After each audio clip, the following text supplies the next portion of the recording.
Hi friends, I wanted to give you a quick rundown of some of the tools you'll use to do your scenic design, things that you may not have touched yet, and other useful workflows and resources. There will also be some additional links to other videos that I've created to help you with this.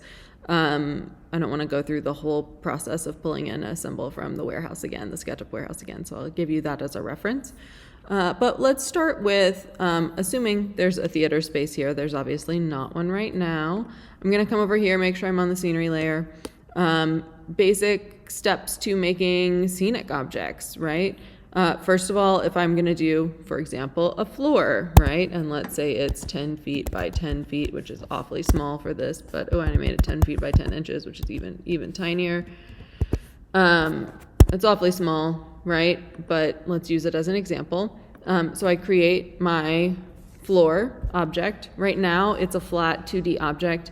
In order for me to use render textures, which we will do, and I'll share a video that has some more detail about render textures, it needs to be a 3D object instead of a 2D object. While you can come up here to modify and convert it to a 3D poly, I usually just extrude it a little tiny bit, so like 1/4 of an inch, 1/2 of an inch, to make it have a little thickness to it, which is then a little quicker for me to get to like a floor. So I would extrude it 0.25. Now it's not a solid anymore, it's a transparent object. Obviously it would be a solid still if we were to switch into the shaded mode, right? So now it has that solid color to it, and it could pick up a texture. So that's something like a floor, right? The other things that you might have in this show is a wall, right? I've given you a theater flat wall style. What you will notice when you use this is that there is one side which is a heavier line than the other. That's a standard, not so much in theater, but very much in film, that indicates which side of the wall is a finished flat, right? So the front of the wall is the heavier line, and then the depth of the wall is about 3 inches, which is about a standard hard-covered flat. So that's a good way to indicate sort of which side of the wall is facing the audience. Then you can also come in, right, take a look at that wall. As some of you noticed when we were doing some render texturing before, in order to assign a render texture to a wall, you actually do have to come in and assign it by the left or right side. And we'll talk about that a little bit more too. So that is that, how to create walls, right? Otherwise it works just the same as the walls have worked in other projects that you've done, in your theater walls, and you can add doors and windows and all that jazz if you want. So that's walls. The other thing I want you to take a look at as you're designing your set is using soft goods, using curtains and the curtain tool to add curtains to the set that will mask the backstage area. So if you just grab the soft goods tool, it will automatically start making curtains for you. You want to check the height. So both of the theaters, I know you're either going to be using the Greenway Court Theater or the other space, the Gary Marshall. They have different heights to the pipes, to the grid pipes. So you want to just check that height and set it correctly here. So let's say it's only 14 feet, right? It'll then create a curtain, right? You can add a pipe if you want it to be hanging on a pipe, and it'll add that for you, and it'll calculate how many of all of these things you need, and you click OK, and it will just make a little curtain for you, which is already a place and a thing and a color even. So it'll automatically default to being a black curtain, okay? So that is a useful tool for any of your masking needs. The other thing you can do, right, is use your resource manager to pull in symbols.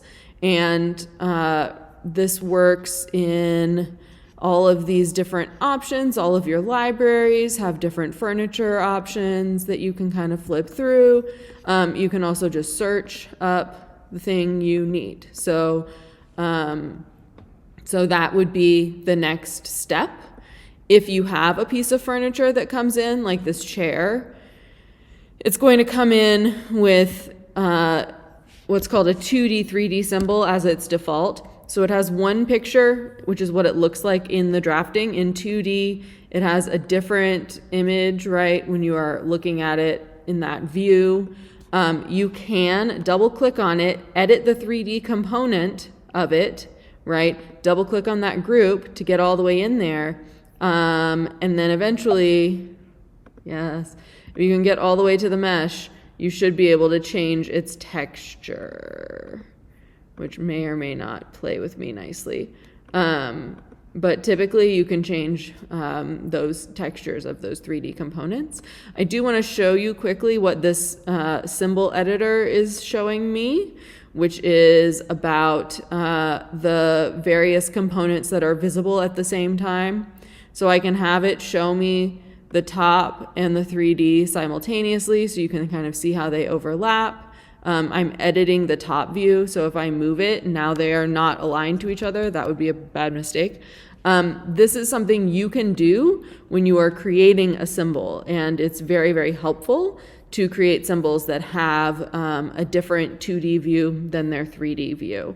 So if I have, a table that has a specific 3D view, I'll often make a 2D component. So let's just extrude this to 2 feet, call this the table, right? I'll often make a 2D component after I have the 3D object. So I'll come in here, I'll make it a symbol first, create symbol, modify, create symbol, call this table-ish item. Oh, the name I selected is already in use. So table-ish item, right? Put that into my folder. So now I have this symbol, right? It's just a 2D symbol, right? It's just a 3D symbol. If I double click in to edit it, I can now edit my 2D component. I can bring that in there. I'm showing my 3D. I can then trace it in 2D. And then the other thing I like to do in a 2D component is just add a little piece of text that says what it is. That way, and it says I'm converting it from a 3D symbol into a hybrid symbol, which is what I want to do. So now anytime I use it in my show, it'll have that little label on it. If you look at the Three Sisters drawing, that's how most of that furniture is rendered. So anytime there's an object that has a certain 3D identity, it'll also have a 2D version, usually with a label on it, so that it's easier to identify those objects in the various parts of the drawing. Those are my basic starter things to work with. I will link again to how, if you want to pull in a beanbag from the Google SketchUp warehouse, how you can do that, and some steps about creating that 2D, 3D symbol situation, because I think that's really helpful. And then once you've built your whole project, which hopefully will be there sort of next week-ish, so that we can wrap this up before the end of before the spring break begins. Once you've built this project, then I will show you about drafting and how we would draft each of those different scenic elements for the shop. So start here, build your model, and then we will come back together and look at it a little bit more next week. All right, thanks friends, bye.